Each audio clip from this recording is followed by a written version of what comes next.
ସତ କହିଲେ, ଯେତେବେଳେ ଆମେମାନେ ବ୍ୟସ୍ତ ଥାନ୍ତି ସେତେବେଳେ କ'ଣ କରିବା ଭାବିଲେ ଆଗେ ମନକୁ ଆସେ ଡାଲମାଟେ କରିଦେବା।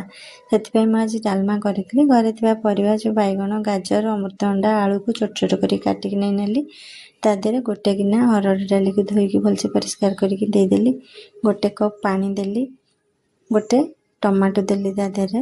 ହଳଦୀ ଗୁଣ୍ଡ, ସ୍ୱାଦ ଅନୁସାରେ ଲୁଣ ଦେଇ ତାକୁ ପ୍ରେସର କୁକରରେ ଗୋଟେ ସିଟି ମାରିଲା ପର୍ଯ୍ୟନ୍ତ ନେଇନେଲି। ଗୋଟେ ସିଟି ମାରିଲା ପରେ ତାକୁ ଥଣ୍ଡା କରିବାକୁ ରଖିକି ଏପଟେ ମୁଁ ଅଦା, ରସୁଣ ଓ ପିଆଜକୁ ଭଲ ଭାବରେ ଛେଚି ନେଲି। ଛେଚା ମସଲା ଦେବା ଦ୍ୱାରା ଡାଲମାର ଟେଷ୍ଟ ଭଲ ହୁଏ। ଭାତ ଲଗେଇକି ବି ଖାଇପାରିବା।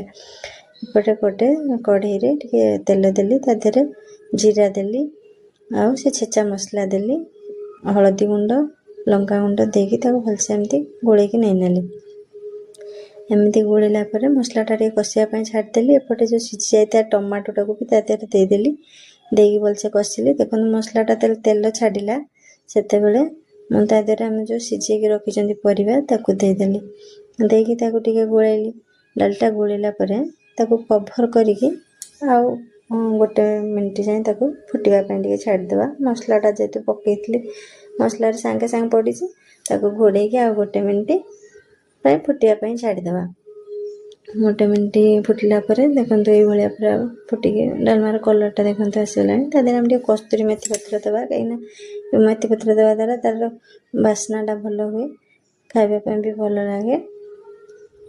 ମସଲା ତାକୁ ଏମିତି ମେଥି ପତ୍ର ପକାଇଲା ପରେ ଟିକେ ଗୋଳେଇ ଦେବା। ଗୋଳେଇ ଦେଲା ପରେ ତାକୁ କଭର୍ଟା ଦେଇକି ଆଉ ଗୋଟେ ମିନିଟ୍ ଫୁଟିବା ପାଇଁ ଛାଡ଼ିଦେବା। କଭର୍ ଦେଇ ଗୋଟେ ମିନିଟ୍ ଫୁଟିଗଲା ପରେ ତାକୁ ଦେଖିବା। ଏଇଭଳିଆ ଦେଖନ୍ତୁ ଡାଲମାଟା ହେଇଛି।